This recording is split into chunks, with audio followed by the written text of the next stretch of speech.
Now.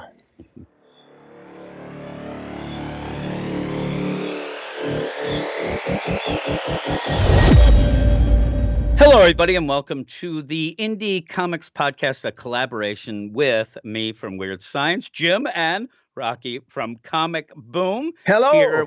Hello. And we're going to be doing, an Indie Comics Podcast mainly because we want to read some indie comics. We have been doing a lot of stuff. You, Rocky, do a bunch of shows here on your YouTube channel. You follow a lot of the DC stuff, me as well. And this is a chance for us to kind of break the mold a bit and read some things that we might not have read normally in a time where a lot of people are getting a little bit, down with some of the big two things. And a lot of people mention that they've been reading a ton of indie stuff.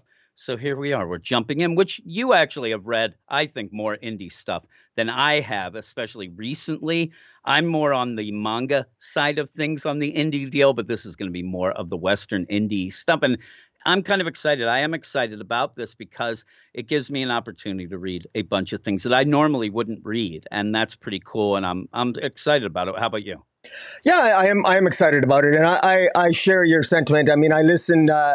You and I both review pretty much every DC comic every week, and it's while I might be a little bit more optimistic than you in terms of DC in general. You are. At least lately, you actually are.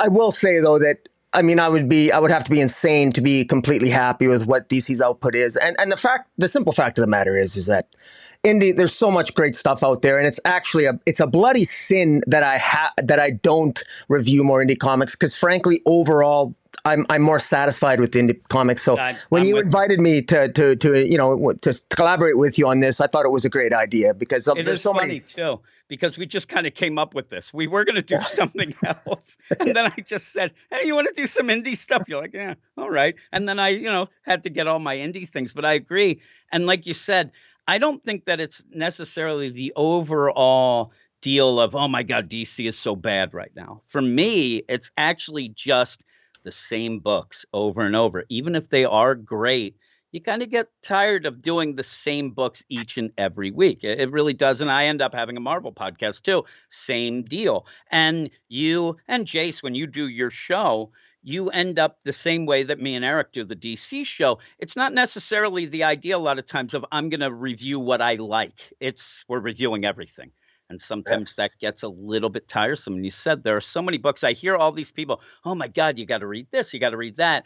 And I kind of like, oh man, that stinks. I want to read that stuff. Plus, in something like this, we can pick and choose. We could actually pick and choose and read the stuff that we want to read, or at least that we hear is pretty good. But in this episode tonight, we're going to end up doing 3 books. That may change. We may expand it. We may, make a different format or whatever, because I would like to start reading more. And just as an aside, these are all number ones. So this is easy for everybody to jump in, including us, since we decided to do this 2 days ago. So it's not like we're going to end up, but we will start doing stuff, continuing some series that we like and things like that.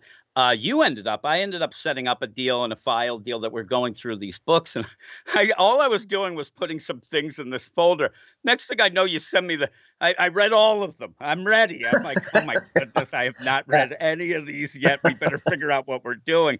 But I think we picked 3 books that, whether or not they're the greatest of books, they actually, in my mind, what I like about it is they give you something that you normally don't get at the big two in these books, and that's kind of what I want to go into doing some indie stuff. I think the biggest thing for me, what I love about indies and the books that we're going to be reviewing is that neither you nor I, we don't have any preconceptions about these characters, and so for once, I'm not reviewing a DC comic and saying this character's out of whack, that this writer doesn't understand this or that. This is genuinely the writers are starting fresh. We're going in with fresh minds. We're capable of being molded here, and why we do have maybe some preconceptions of Liam Sharp, Ed Brisson, and I'm not sure who the other writer is. Peter Milligan. Peter Milligan, yeah. So we might have some preconceptions as them as writers, but we're going in cold and like brand new with these new universes that they're setting up, and so I'm actually excited to get into it, and we'll see where it takes us.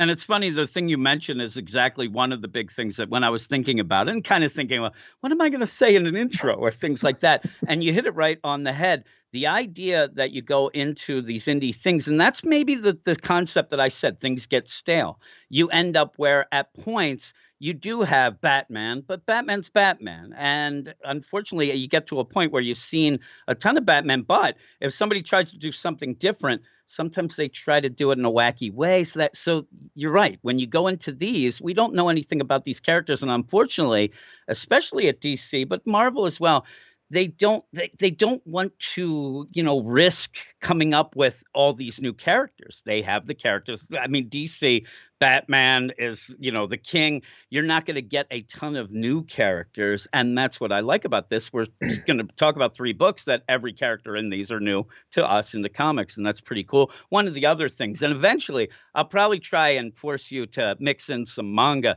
into this as well. And you'll see that once you start reading it, right to left, that's the big deal. But you'll see again that the big thing about that, so self-contained in each book and each thing, it's its own universe. You don't have to even care about anything. And that's another thing about it. We have number ones, but we don't have to know anything about anything. These are brand new universes, brand new things going on. That is exciting. And I am very excited about that. And at one point I had tried doing an indie podcast, just a little side thing, just on my own. It's not as fun on my own. So I'm glad that you decided to do it with me. That's cool. And I can rely on you when I get, pretty confused by the end of this podcast or video where we talk about Starhenge. Because there was a part where I really started struggling. But I thought to myself, Rocky's going to be there. He's going to give me the crutch to get through this. And I figured you said you liked these. So I'm like, all right, he's positive. I'm pretty positive about these, but I was having problems. And I got some negative comments on some of them there. So, I mean, hey, man, I think both of us are entitled to a good rant once in a while. I know you're very good at it. And when I get going, I can have a good rant, too. So, hey, just because we're going in with no preconceptions doesn't mean we can't bitch, whine, and complain. I mean, come on. I will. I probably will by the end of this. But I think that I'm so excited about it. It'll be to a bit of a minimum this deal, but I'm sure that I will find something to bitch and moan about before. Plus, I mean, not that everybody knows you're drunk right now, so that will add to the fun as well. So, it's Corona Extra. Thank you very much. Yeah. Yes, you ended up. We were trying to get again. This is on the seat of our pants here. We had nothing set up. We didn't even know the original software we were going to use didn't work. So then you said to me oh, God, I picked the wrong time to get drunk. I'm like, no, maybe you picked the right time. We shall see. But we can kick off into this if you want. And we have 3 books, as we said. We have Absolution, number 1. There's Something Wrong with Patrick Todd, number 1. And then Starhenge, the Dragon and the Boar, number 1. But we will start with what? We're going to start with Absolution. This is an AWA Upshot comic book, which you indicated you've not read an AWA comic book yet. And we'll see if this is to your liking. It's, of course, this was when Axel Alonso left Marvel as editor-in-chief there. He ultimately founded AWA, and he's had a lot of interesting titles. I've read a lot of them, but this one, this was an interesting one. Peter Mulligan is the writer, as he indicated. Mike Deodato Jr. is really great on the art, and Lee Lowridge on the. I believe he does the. He does the lettering, or he's colors, isn't he? I think he's colors. Yeah, he's colors, right? And Steve Wands, I guess, on the covers as well. And this art here was fantastic. I thought this was interesting. It was not my favorite AWA comic, but you can. What's your first impressions? My first impressions, I did like the art. I did like it. And I like where they played in a weird way. You have a panel layout that actually isn't really a panel layout at points. Sometimes it's just a scene where you will divide the actual art into 6 panels, but it's just that deal. But it makes it look pretty cool. My biggest impression of this is as I get into it, we're learning about this woman. You're getting flashbacks, and I get that the idea that this involves the internet and the idea of people in chat rooms actually at first annoyed me. And this is something that I think because it's more of an indie deal, you get a little better, because in those where we have this in a bunch of comics, we've had it at Marvel, DC all the time. And even in like the Booster Gold Blue Beetle book that we just had, the Blue and Gold book that by Dan Jurgens. He tried to do something like this. The problem is, at a main 2, you can't make it realistic. You can't have somebody in this chat room being a complete asshole. This you can. And that actually made me like it a teeny bit more. I don't like the idea, but it fits. And as you're going through, I think you're supposed to maybe be annoyed at one point, but then you kind of come around to it. But there's cursing in it. They are yelling to, hey, let's see your tits, baby. I mean, it's bad at points, but it's supposed to be. It's supposed to show you that people are awful.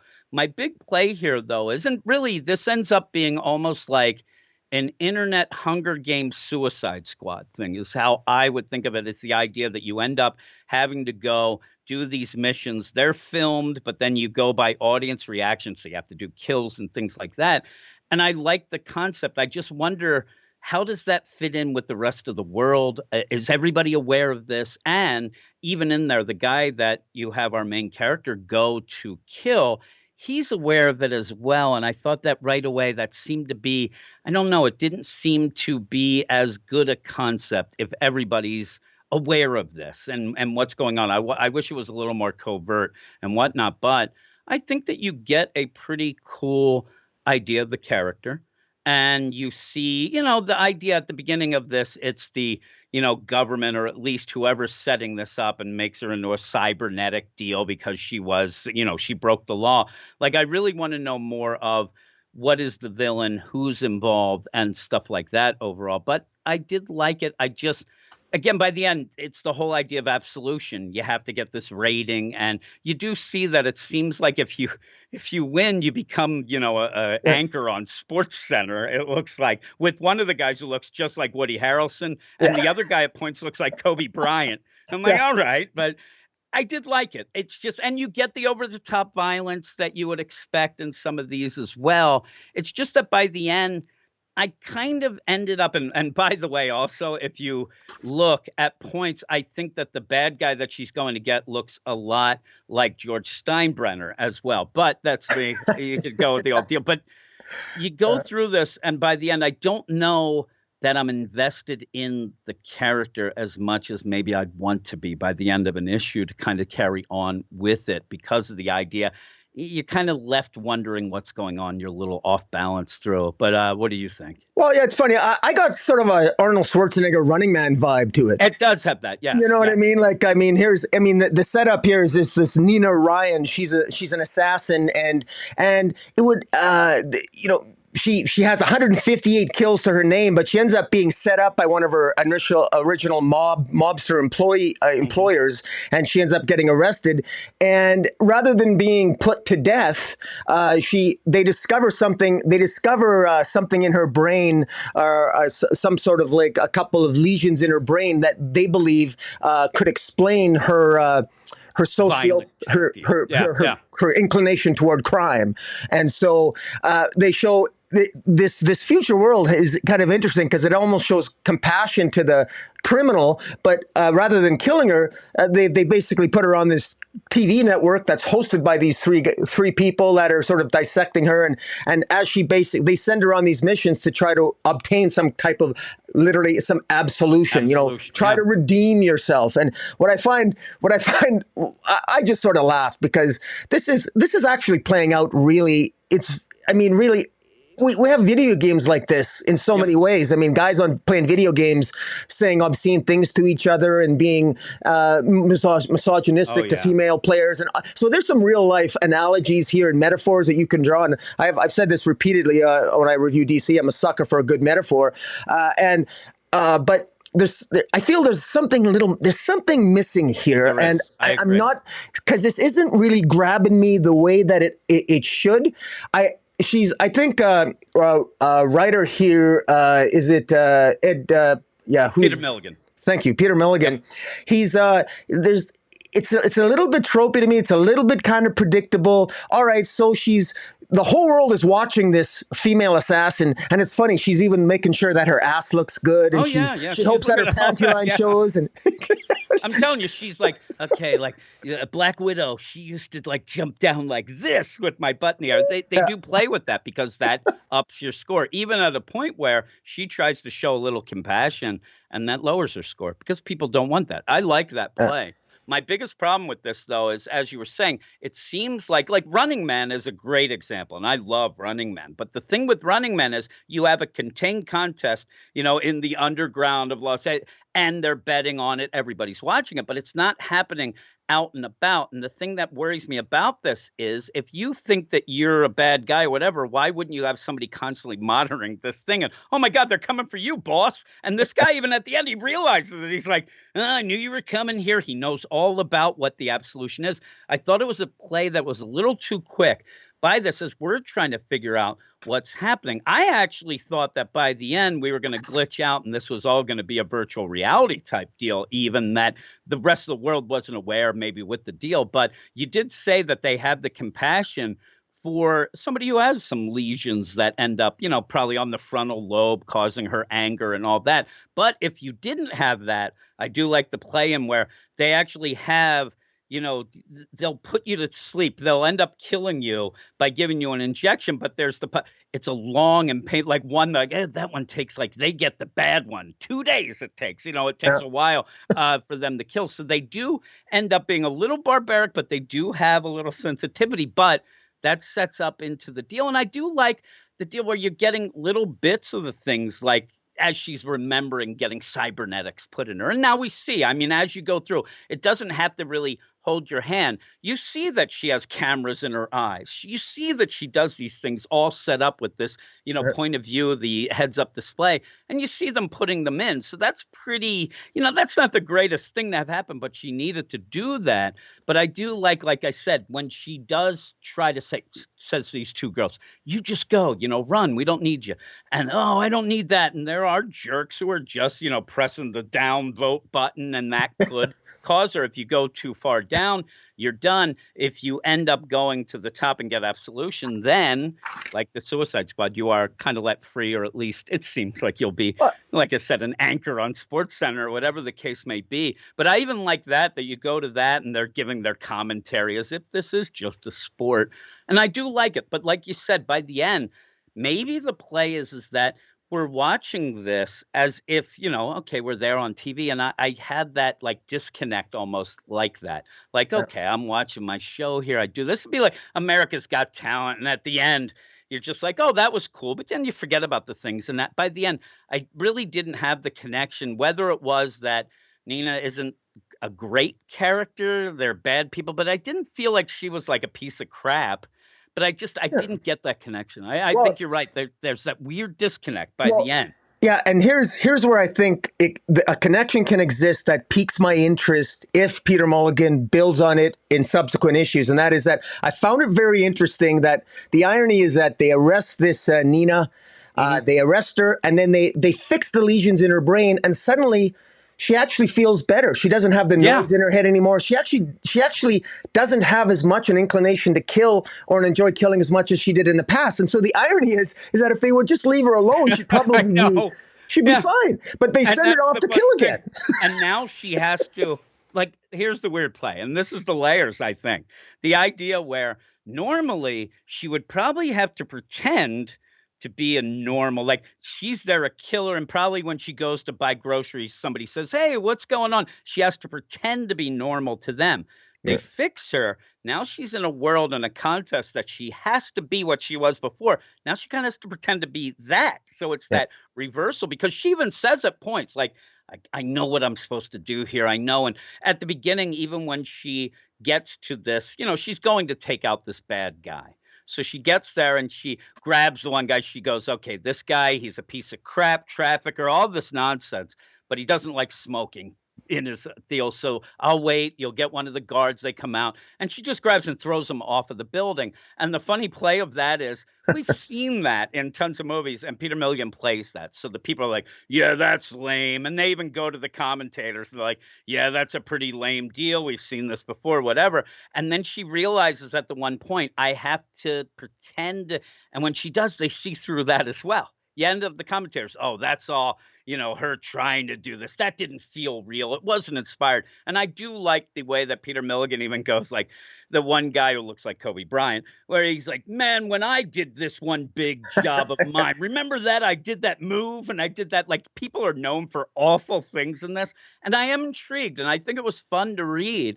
It just ended up where by the end, I'm like, is this like a one shot for me? I mean, am I going to continue? And I picked this because I had heard so many good things about AWA, which really thinks that it reminds me of a wrestling type deal anytime I say it. But yeah, end up I want to read more, and I picked this, but I'm not going to let this like, oh, they're all like this or whatnot. But I wasn't disappointed, but I was kind of like, well, I thought that this would grab me a little more by the end. I do like, the creation of the character. You get a background, you even get, a history and an origin type deal in this one issue. So that's good. But by the end, like you said, it's, do I need to keep reading it? And it didn't really grab me. It wasn't something that I was like, holy crap, I need to keep going. Even with the others that we're going to talk about, even if I didn't like them, whatnot, I still had something that I wanted to like, oh, I got to see how that is. The next book has a mystery in it that me and you were even talking about, even though there's problems with the issue, but it really kind of made me, okay, I want to keep reading this. This kind of ended up like, well, I kind of went into that world a little. Maybe I will be back. Maybe I won't. I don't know if you felt the same, but that's Yeah. kind of how I ended it. Yeah, no, I enjoyed, like, this is, again, I feel it's a little bit kind of predictable, this particular story, Absolution, but it's the nature versus nurture. Is she evil because of the lesions? Is she now cured? Is being evil a choice? Is it or isn't it? Those are all interesting esoteric questions, but it has to be grounded in a story, and it's not quite there yet for me. Yeah. And plus, as you said, I find it really odd, like what kind of legal system. On the one hand, it's a great legal system that it cures potential criminals from having criminal tendencies, but then you're sending them out to kill fat, rich billionaires and skyscrapers. That seems a little bit off to me. And then, I mean, isn't that illegal? I mean, yeah, it seems like that's the play here. That's why I thought at the end, like it was going to be one of those. They're like cut, and like maybe the play was going to be that she thinks this is real, even. But the way the cybernetics went with that, like it's not.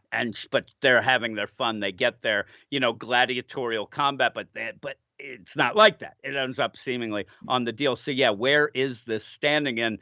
Okay, you were bad because you killed people, but we're going to do an entertainment TV show where you kill people, but you do this, and it's for that.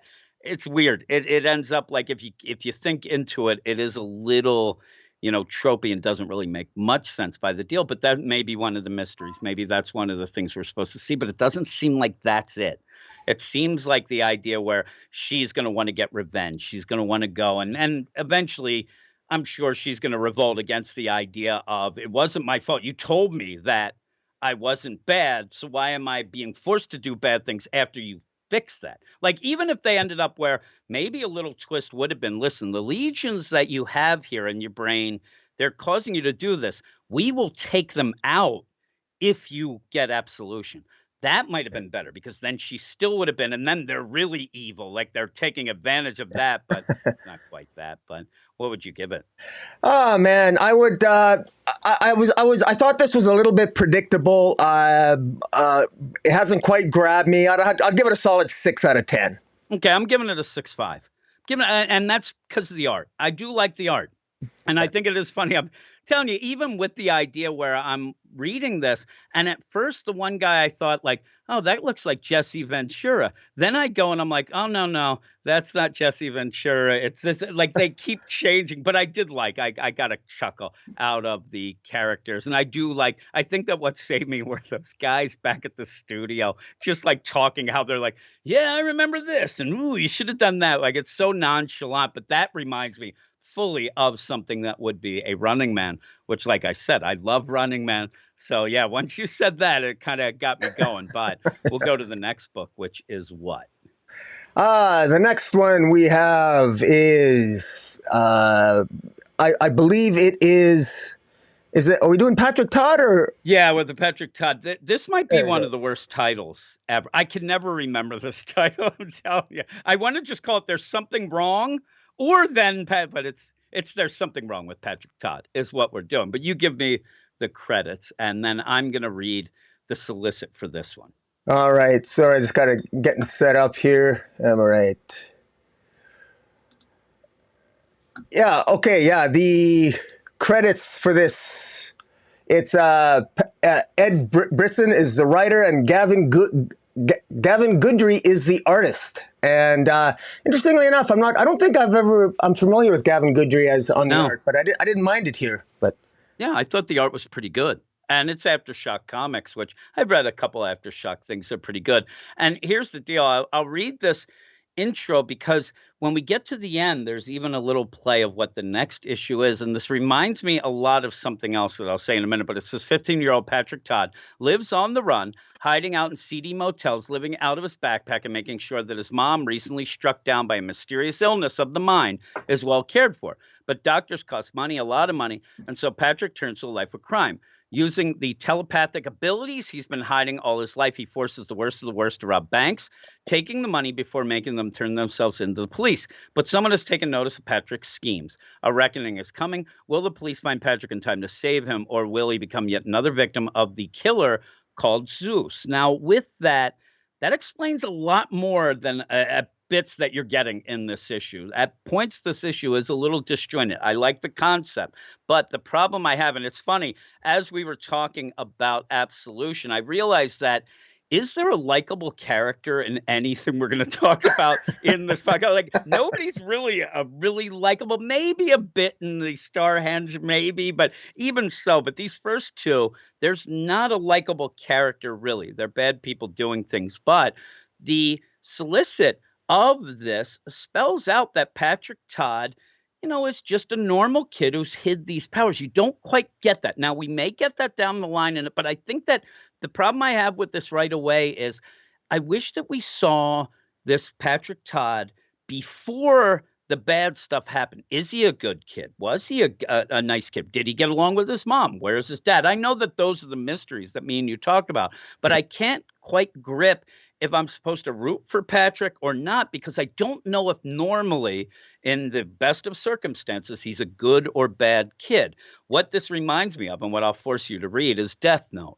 You end up having the manga Death Note, where a kid who's kind of a sociopath, but he's doing good. He's a great student. He ends up getting a book where you write names. I'll give you the, 10-cent tour. He can write names in a book and these people die. So at the beginning, he figures, okay, what I'm going to do is make the world better by only putting bad people's names in it. Oh, that guy was on, death row. I'll put his name. He dies now. Oh, I see this guy. He ended up doing this bad thing. I do it. But the play here is, where do you draw the line? What do you do here? And what you have Patrick doing, which isn't spelled out in the beginning, kind of, and even when you get this guy at the beginning who's robbing a bank, you get such a throwaway line of this guy being a really bad guy. So when you have Patrick, he needs money for his mom to be in a mental hospital, not a mental hospital, just a hospital. She has some sort of illness. Something went wrong. Me and you both kind of, hypothesize that he did it, that the idea Patrick might have did the whammy on him since it's this mind control. But he goes and gets bad people to do, rob banks so he can get the money. And he's done it before. And I like the play where Ed Brisson does that, where this guy goes in and he makes him look creepy. I mean, this guy definitely at points has candy and he's in a white van riding around town. And they even say that he went online posing as a kid. I like that Ed Brisson, he doesn't get too much into that, but this guy, he's a pedophile, it seems. So he ends up getting this guy. Guy goes, robs the bank. He's really big on the idea, I hope there's no dye pack in that, but gets 2 bags. Because that's the thing they say in this, and that's the clever play. They only will put 1 dye back. They have the dye in one, and that all. You see that Patrick has done this before, And he also needs the money. You don't know, but he uses it for a nice thing, I guess, to keep his mom in a hospital because he wants them to fix her, but they're not really doing well. And so through this, you have to kind of like, okay, what's going on? And when this guy comes out, he gets the one, pack, the dye pack gets on him. And then he comes out. You think they're in cahoots, but then you realize, oh, this guy was mind controlled. And Pat, Yeah. you go to the police, turn yourself in, and you forget who I am. That causes some problems. But that's the thing. You're already going over by the end of this issue. He's kind of crossed the line a bit. This isn't just like, hey, go and like maybe he goes and this guy's an awful guy and he says, go and take out all the money from your bank account. Then I'm like, okay, but he's starting already and we're just starting. I needed to have some sort of basis of he's a good kid. He loves his mom. And let's go from there and see as it progresses how he goes over the line, how he has to decide what's right, what's wrong. He obviously has an issue where he's only doing it with bad people. So he has that little thing in his head. I don't want to cause good people harm, so I'll do the bad people. But how does he even get involved with that? How does he find it? I want to know. But with it, again, there's just a little bit. This intrigues me enough to keep going, but there's a little bit that kind of throws me off where you're almost setting it up at the beginning to not like this kid right away, and I don't know why you would do that. But how about you? Well, I think it's a little bit of an odd play. I guess they got to make this kid a 15-year-old kid because I for some reason, and maybe I'm going to sound really egotistical when I say this, but I'm pretty sure I was smarter than this kid when I was 15 because I would have thought of much more clever ways to use my powers than get other people to rob a bank. I mean, why not go up to a rich old guy and have him pretend to love my mother and transfer $1 million in the account and then have him hire a lawyer to make it bulletproof legally and just, I mean, why rob a bank? It just seems like a very odd play, like almost, this kid maybe, I mean, in fairness, maybe this kid isn't just maybe not that intelligent, but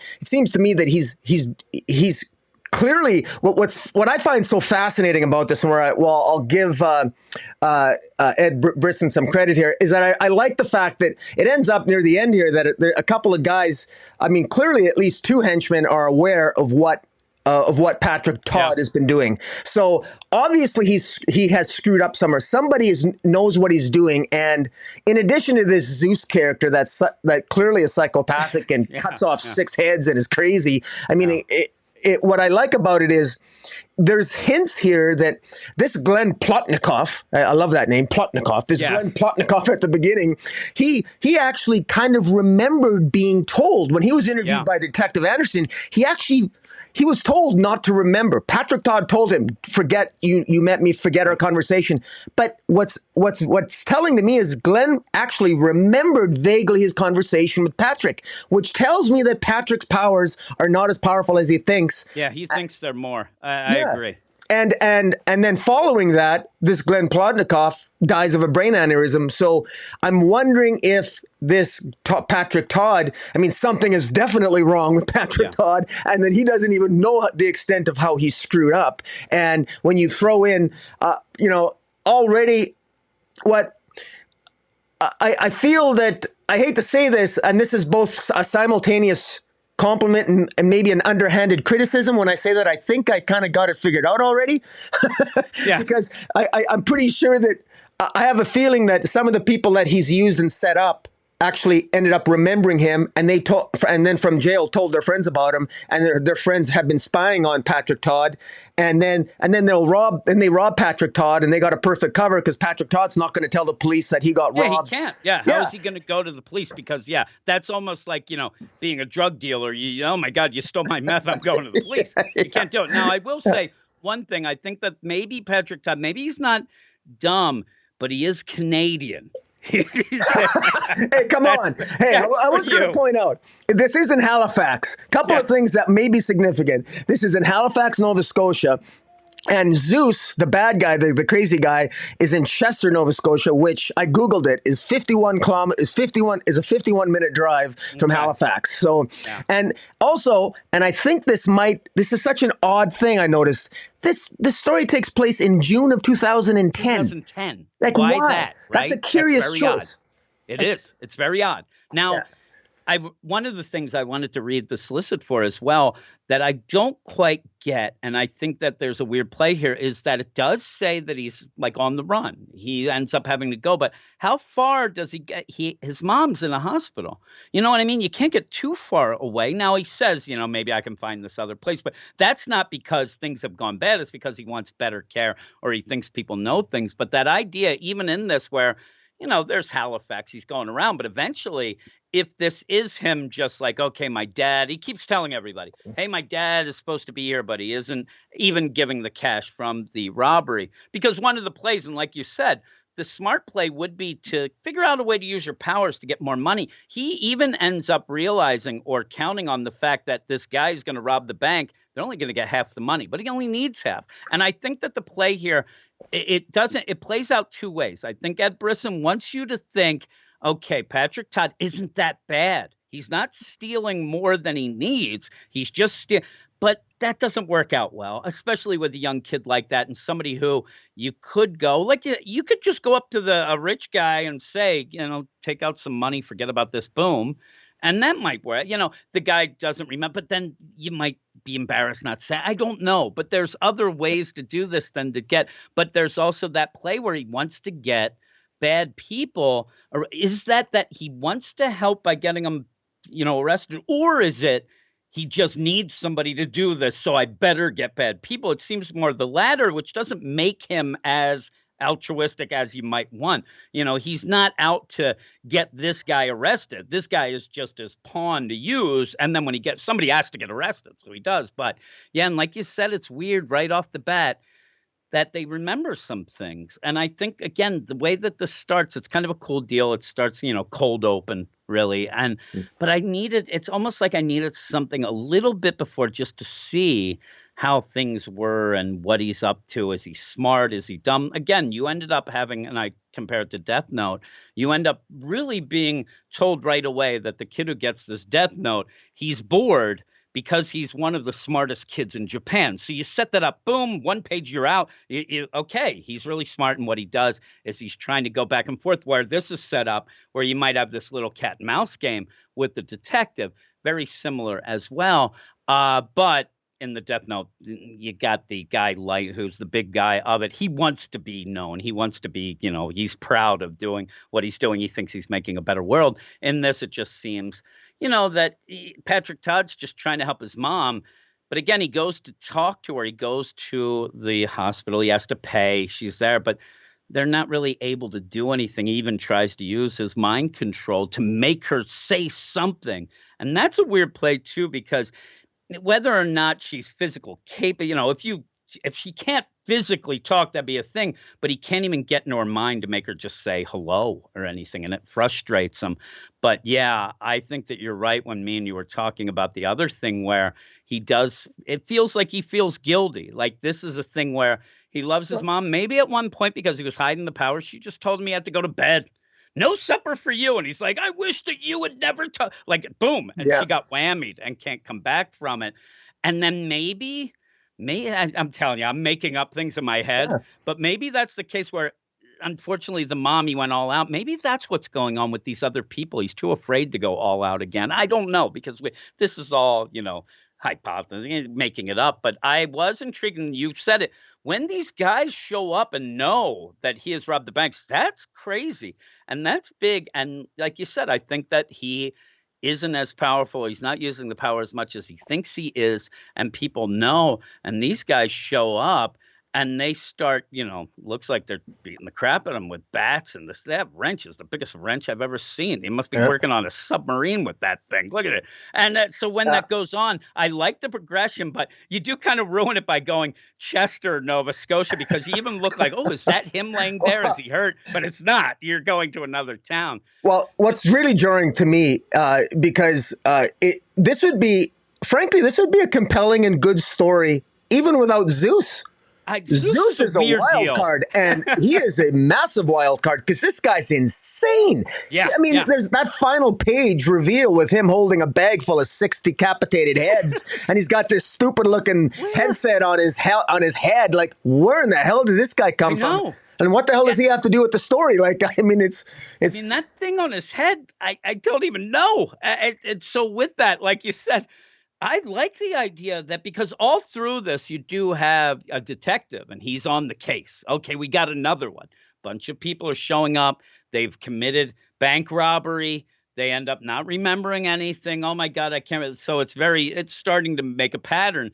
And that combined with these guys that look like these, I heard about you, we're going to get the money. That's enough for me. I mean, that's enough, I think, for a couple arcs where you do have this Patrick.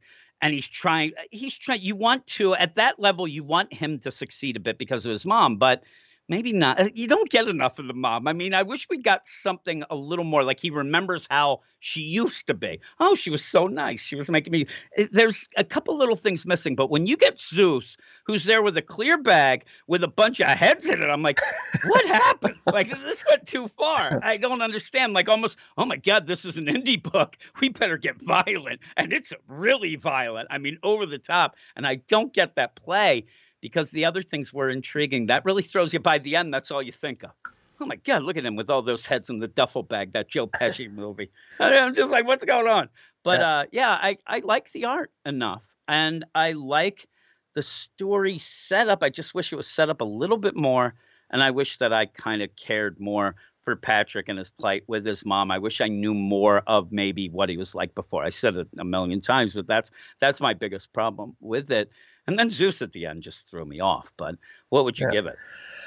Well, I'm still intrigued enough. Thanks to Zeus, I like the art, and it's Zeus is such a massive wild card to me. And I'm wondering is maybe Patrick Todd is not only responsible for the mental destruction of his mother's mind, but maybe he's indirectly responsible for Zeus's psychosis. Who knows? Maybe who knows? This can go in all kinds of very interesting directions. But I'm afraid of getting my hopes too damn high. But Ed Brisson has written another series for ADW called Devil's Highway that I quite liked, and so I'm prepared to give him the benefit of the doubt on this one. So I'm gonna give a solid 8 on this one because of Zeus.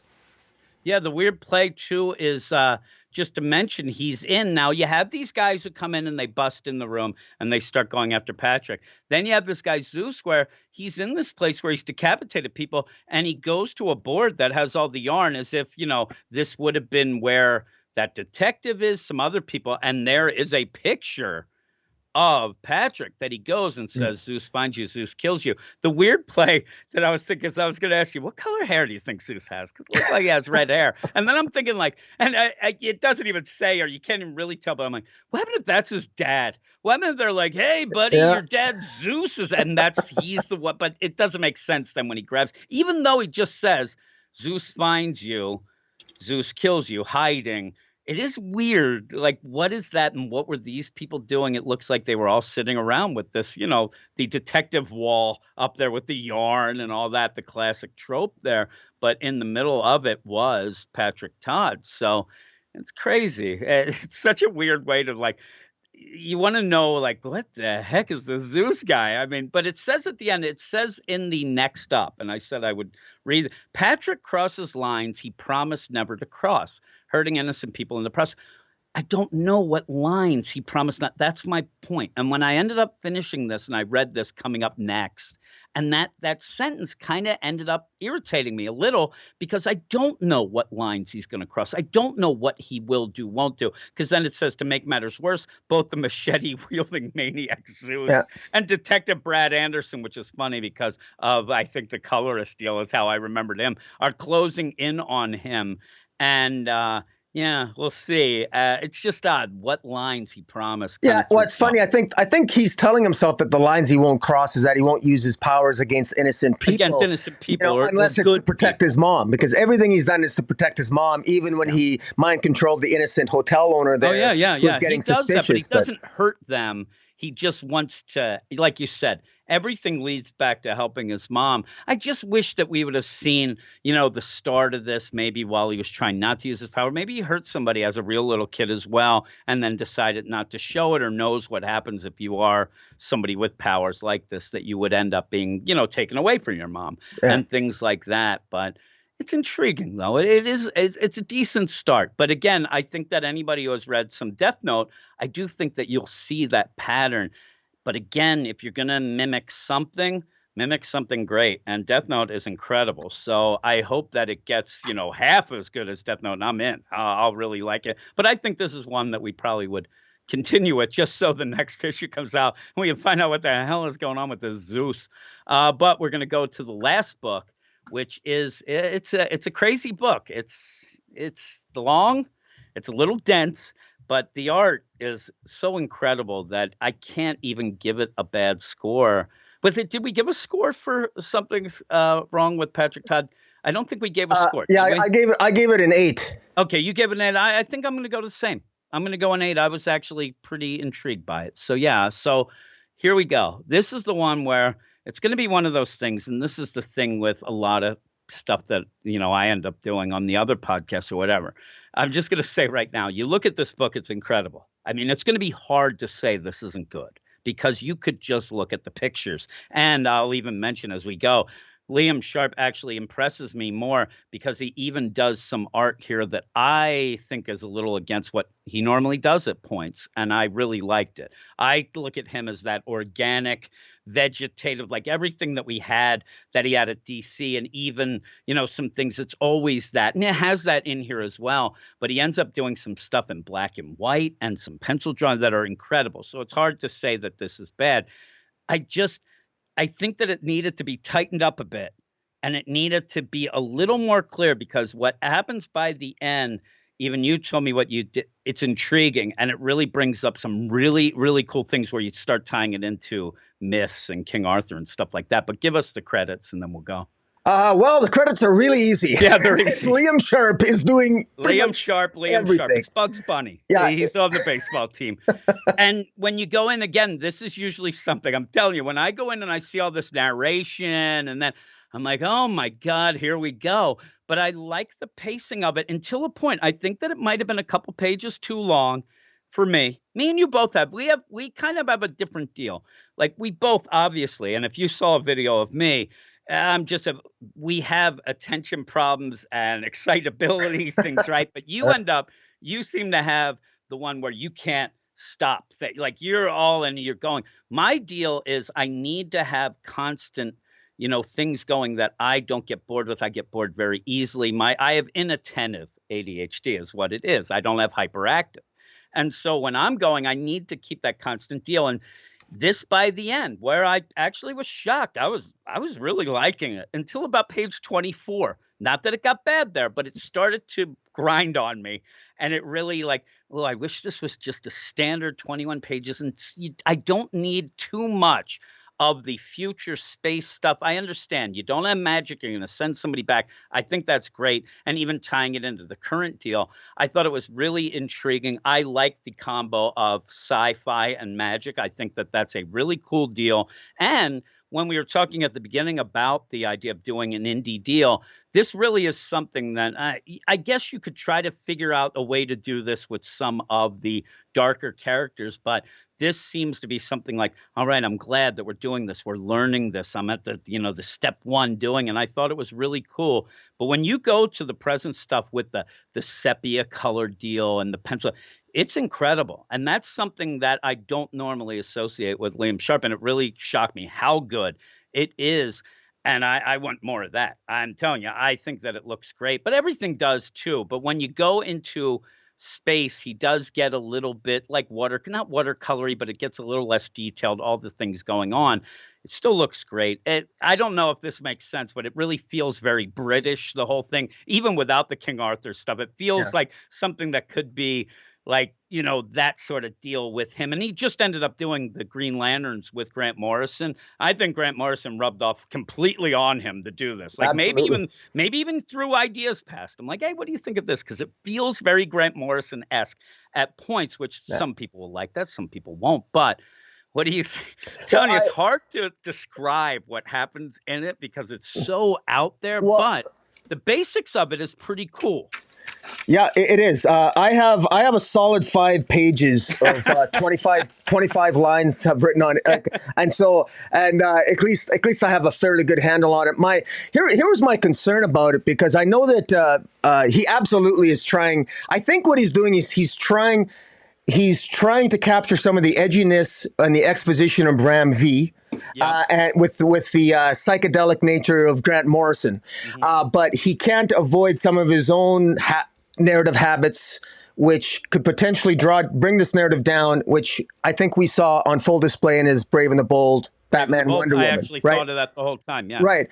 And the thing is, with that Brave and the Bold, his 6 or 7 issues, that was a beautifully drawn story, but it could have been any character. It could have been Batman and Wonder Woman could have been replaced with any other character of the DC universe, and that story wouldn't have changed. But the advantage he has here is that these are genuinely new characters, and this is a subject matter of which, according to interviews, he's extremely passionate about. This is his passion project, and I really love it. I did not. I wasn't expecting this level of.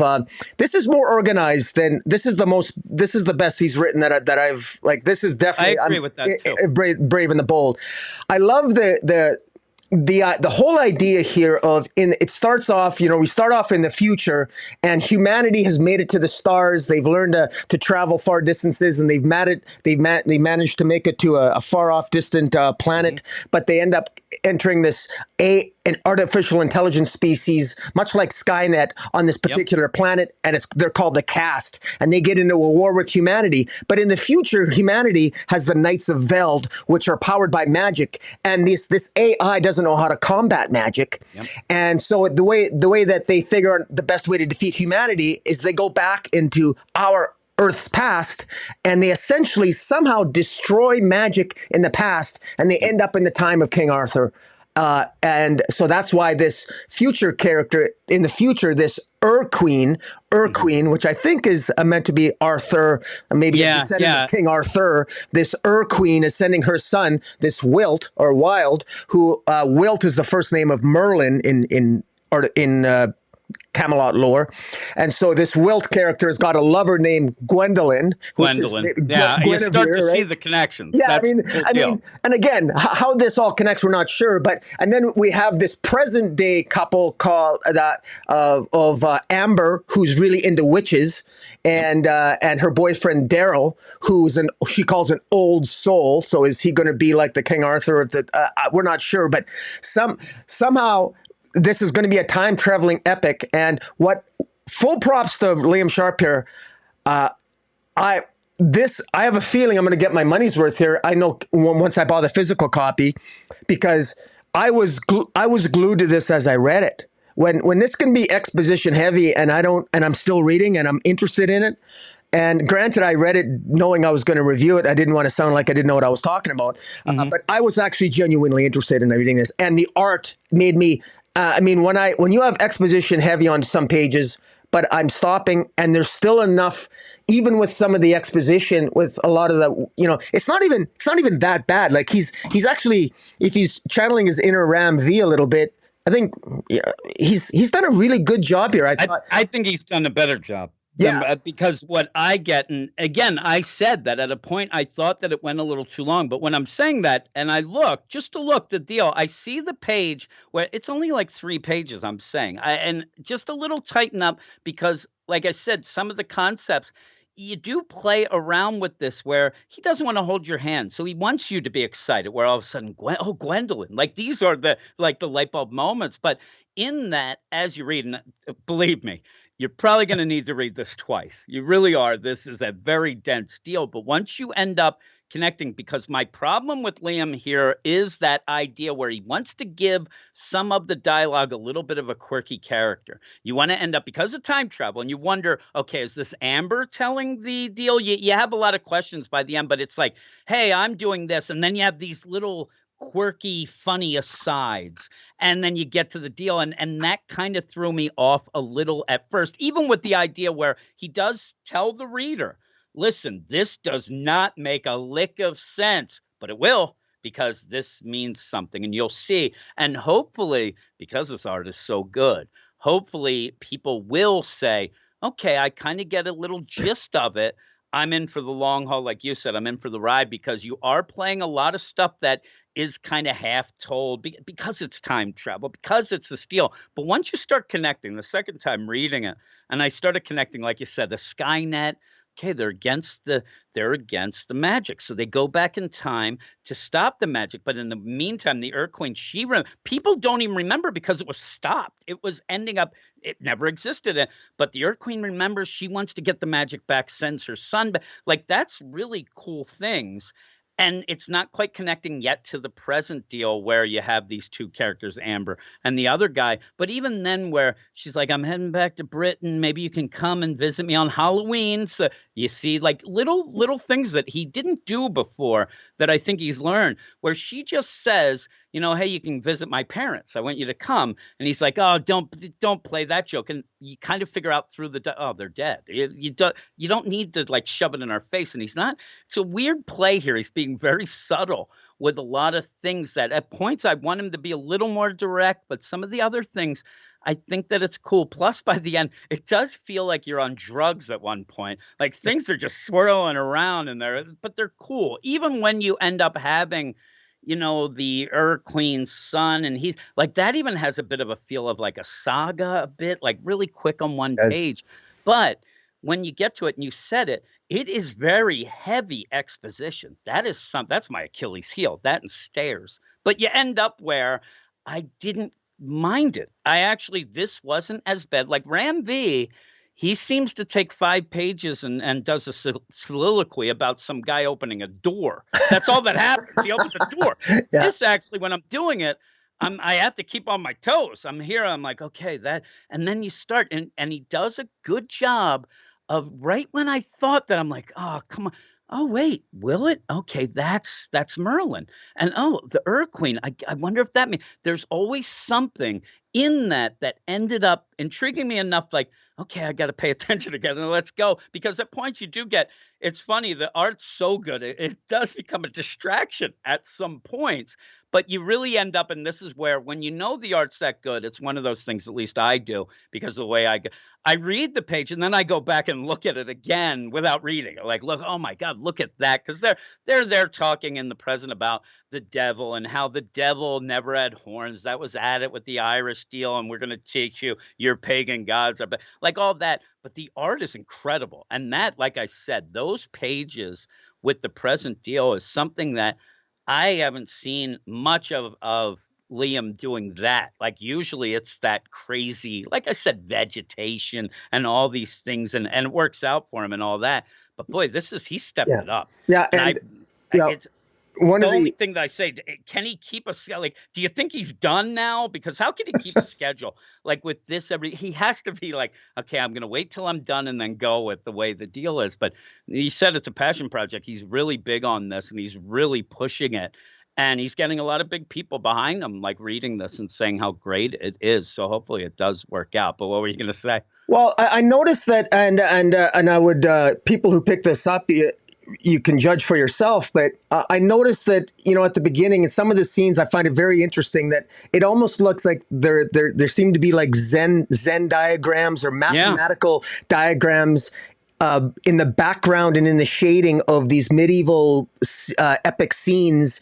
And it does a really good job of showing witchcraft and science basically on top of each other, and you could almost get a sense that there's a battle between the magic and the science, and the time travel, and and I love the fact that the cast, such a great concept. At one point, he says here that this AI, this cast, just like we humans wear machines, like we have cars and we've got iPhones and we've got helmets and we've got all this technologically that we wear, watches, etc.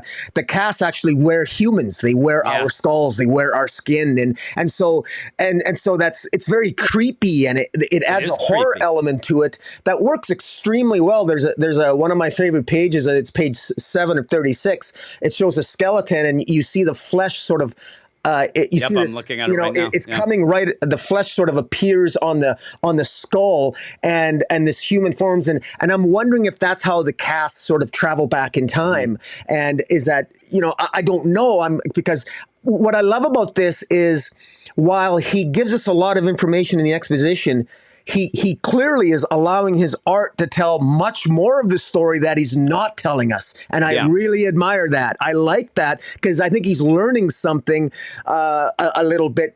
Show don't tell, and I think he's telling us just as much in his visuals as he is in the narrative, and that's why I'm so captivated by this, because I think there's Easter eggs in the pictures that, I as agree. we learn more, when we look back, we're gonna look back at the issue 1 and say, "Oh my God, that's what that is," and Yeah. so it's fascinating. I'm looking at it's like around page 11 or so.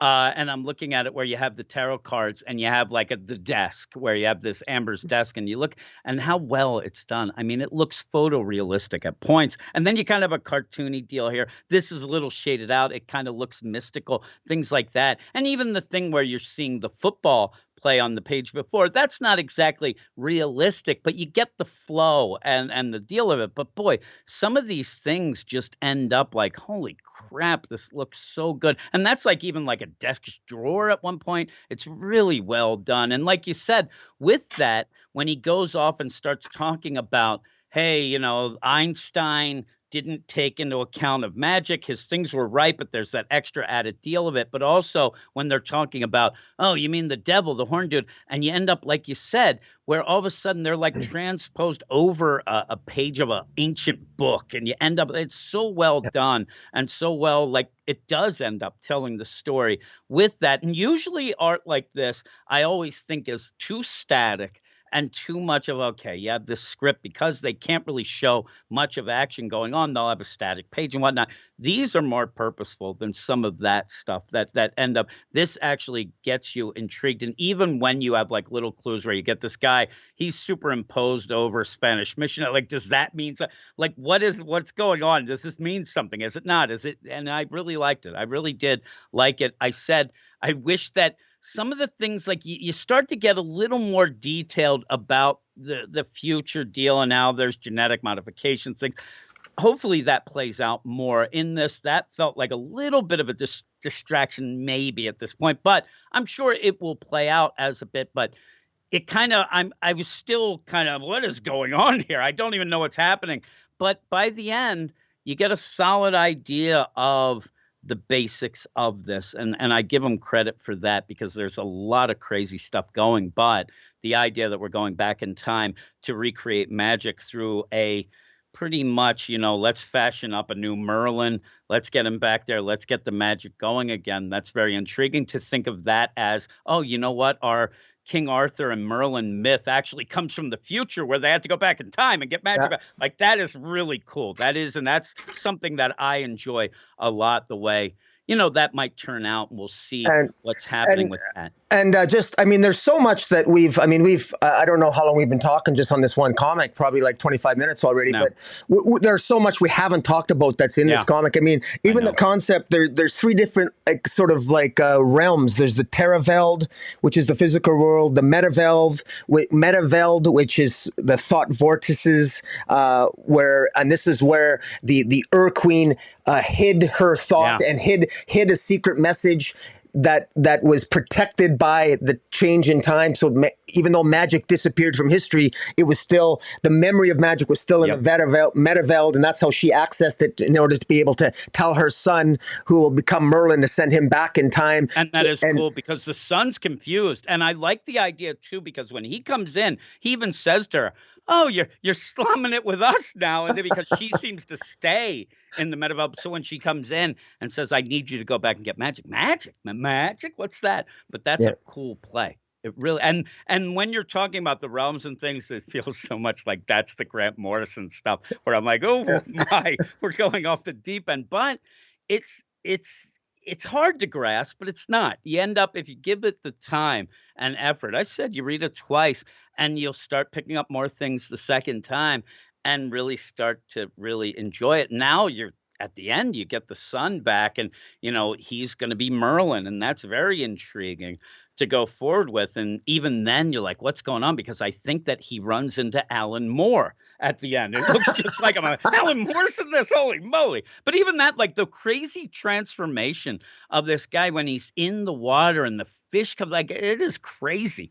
It looks it looks great. It's a little wacky. And I'm seeing the page that I ended up, it was that one where you're going through the Queen and the Sun, going back and forth between a picture, then the deal, dialogue. It's not Yeah.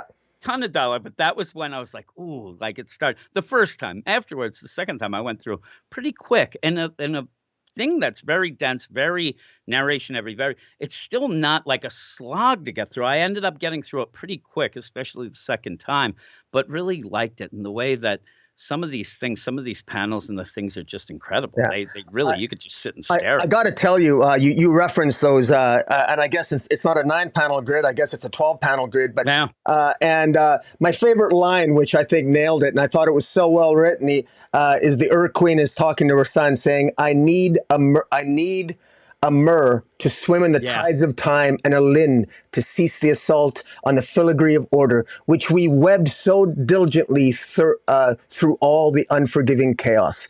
And for some reason, it sounded so poetic to me. And of course, you combine the words myrrh, lin, and then, I mean, it spelled it out right there. If you're not too much on your Camelot lore, by the time you hit that panel, that's when the light bulb will definitely click and go, oh my God. And then you think of the Knights of Veld, you think of the Knights of Round Table. So right away I'm thinking, all right, who's Lancelot? Who's Percival? Who's Galahad? Exactly. All right, who's going to be Morgan Le Fay? Is Amber going to be the villain? Who's going to be the secret villain here? Like, I mean, I want to go to Wikipedia right now and like. I know, yeah. And that's the thing. You even say, like, you would assume that Amber would be a hero, but I'm getting the idea that Liam Sharp, the way he's going to play this, and he's going to be playing very much on myth and the idea of story is magic. And I think that there has to be a villain. You even play that up. There has to, and I think that she might become the villain. I think that she might be Morgan in all of this. But again, who knows? Because it's kind of a funny play where maybe the hint here is when you're watching the football game, you end up her saying, hey, there's my, kind of friend, my boyfriend.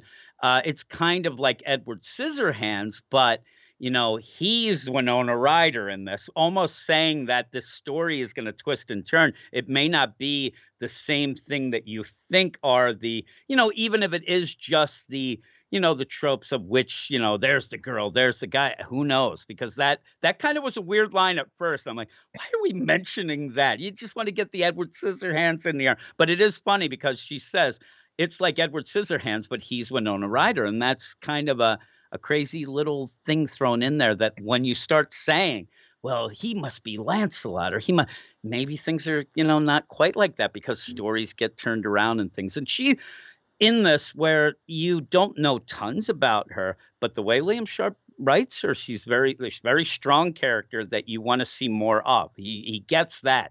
Like, you really are intrigued by her, even as she's being called a weirdo the whole time and all that stuff with it, which is kind of fun. I tell you what, Amber disturbed me a little bit, and even Daryl, her boyfriend, the football player.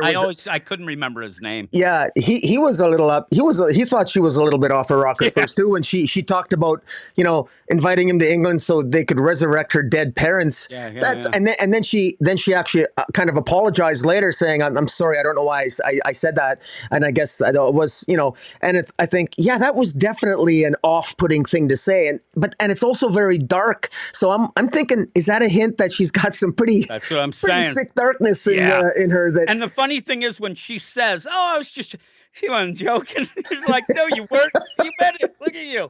But yeah, and you have it. But even like the way that he draws it when it's so almost photorealistic at points, and so you get like the emotions when you have them laughing.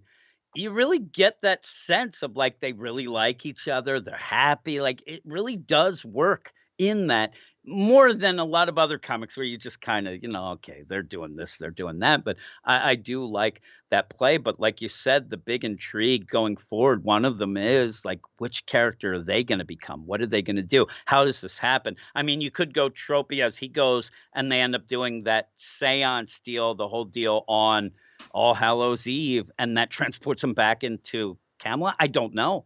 Like, is it going to be that tropey, or is it going to be more clever, or is it going to be like, oh my God, I need my knights, I need this, and they all go? It's something that I want to see, because it is weird, the idea that the Queen sends her son back, and even then saying, we've tried this at point and it doesn't, but because she loves her son, she didn't want to bring her son into this, so she ends up having to. So when you end up doing that, like, what's the deal? Because she only sends him back. They need to get this whole thing going. So that's kind of intriguing on how that will be, and who he ends up meeting, all that stuff going on. And I think that it's pretty Well, cool. I like how Liam Sharp has already established some character work. I got the sense that Yep. Gwendolyn didn't like the Queen. Gwendolyn, I got the sense that she never liked that there's some tension there. Yeah. Clearly, Amber and Daryl, they're not necessarily all ad idem in all issues, so there's something going on there.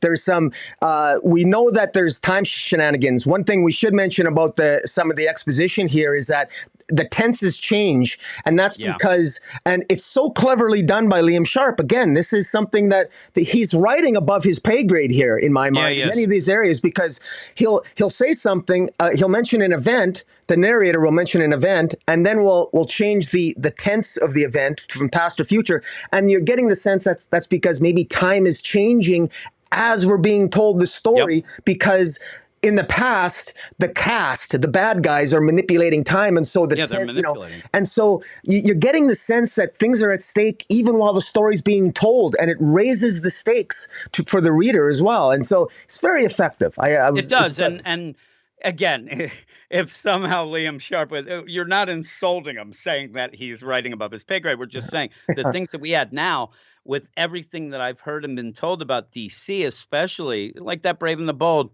How much was it that the editorial got into that and maybe changed around? Because this is him being able to do his own thing, kind of putting this out. I don't know how much editorial guidance he had on this. This seems to be something that is his deal. He's going to do it. And I think that he's hitting it really well here, way more than he did. Like, this is so much more a complex story than that Brave and the Bold deal. And that Brave and the Bold at points just fell apart. I mean, completely fell apart from issue to issue. And this is, like you said, even this book itself is a bigger pay grade than anything of that. And he's able to do this and actually do it very well. There's not a point. Yeah, you're supposed to be confused. I said there was a little bit of a quirkiness of the narration that kind of threw me out in something so serious. And then I think that he wanted to lighten the mood a bit with that. But by the end, like, this is really good. And it is one of those where it's not just relying on the art. It's not just, I usually do all this great art, I'm going to try to. This seems like it could have been, even if they decided, which would be crazy, but to have somebody else do the art, the story itself is still good enough to have that happen. It's just good that he ends up doing the art. I think we would be lax if we didn't mention that Dave Gibbons, the legendary Dave Gibbons, is on the lettering here, which actually kind of surprises me. But I wonder if I've not.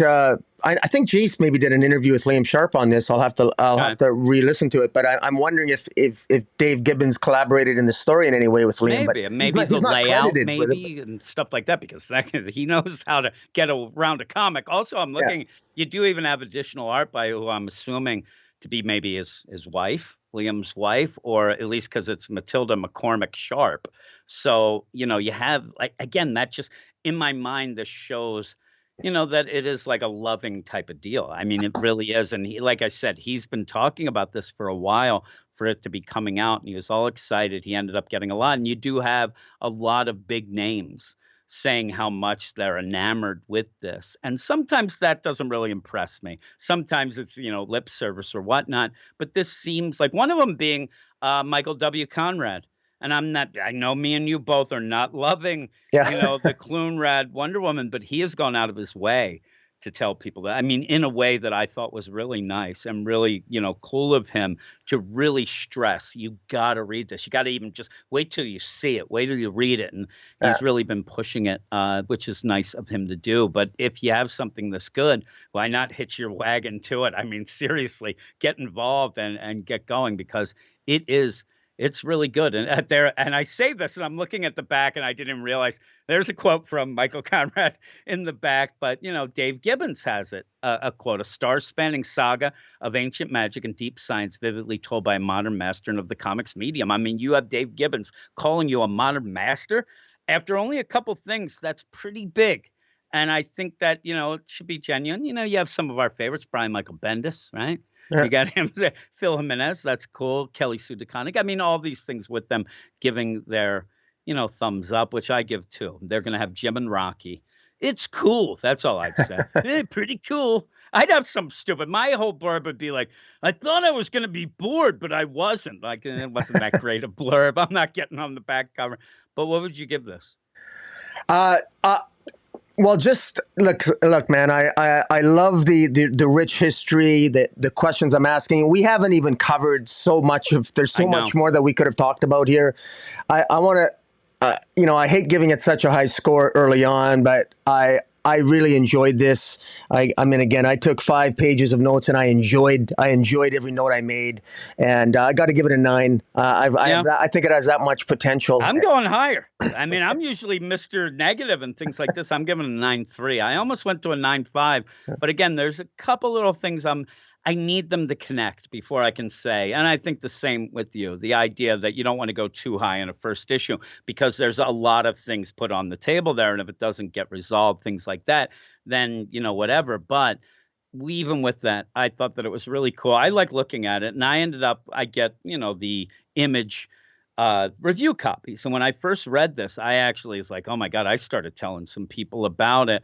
And I even had some word. I know that everybody that I know that has read this really likes it, except one guy.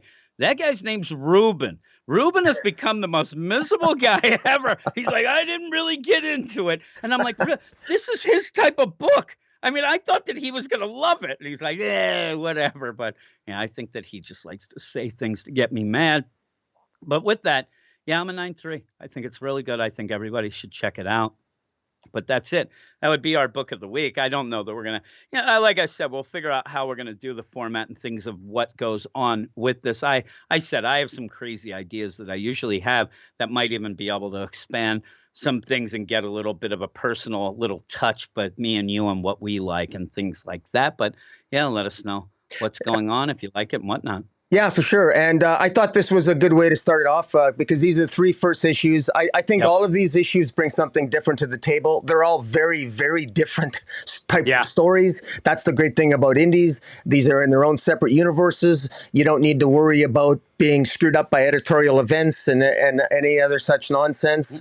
And this is, like I said, this was enjoyable, and it's just straight up, and definitely Starhenge was even the title Starhenge. I love it. I mean, I play on Stonehenge. Yeah. I mean, it's just great.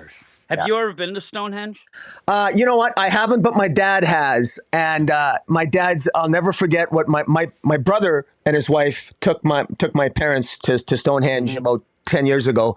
And my dad's, my brother Ryan famously tells a story which is now a big deal in our family. This story is when my dad first saw Stonehenge. They get out. Apparently, you get off the tour bus and you walk for 100 meters, and then you're in front of these stones. And my dad's infamous words were, "You got to be fucking kidding me."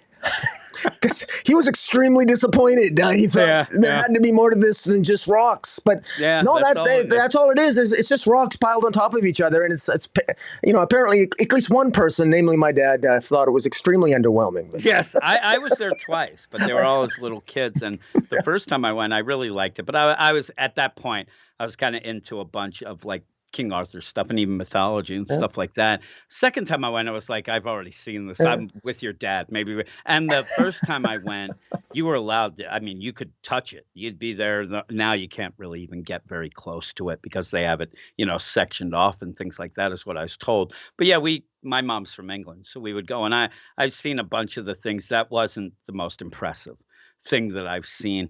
I also went to Stratford upon Avon, and we ended up where we're going through, and like, this is the house of William Shakespeare. I'm like, all right. But I think at that point, I think I would have liked that more now. At that point, I really didn't care much. I was like, I just want to get the hell out of here. And I was probably because I was a teenager. I was a jerk when I went there. But now that I think back at it, but yeah, I'm telling you, Stonehenge or going down into the cavern in Liverpool, the Liverpool deal was my favorite. That was one of my favorite things that I've done in my life because I'm such a Beatles fan. And yeah, a bunch of rocks. But I do like that title, Starhenge. It's really cool.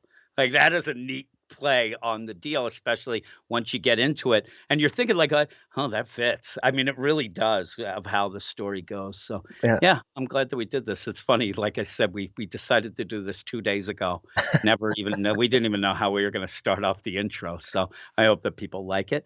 We'll Yeah. continue doing it because there's always more indie stuff. And like you said, we start off with the number ones, which is cool. And we'll have a lot of number ones usually on this. That's kind of how a lot of these things end up. But we will continue some things that we like, even if it is, like I said, we have to figure out a format, but maybe it's like the idea of, back talking about Starhenge #2 and maybe not as long. I mean, who knows? This book, it kind of deserves it. But some of them, maybe if they get a little wonky, you kind of leave them and whatnot, but we'll figure it out. There's so many books. That's the problem. It's easier when you have one company, they have a set amount of books, but there's so many books, but we'll try to get that and eventually maybe even get some suggestions and things like that. Yeah. So that's cool. Yeah, I just want to take the opportunity here.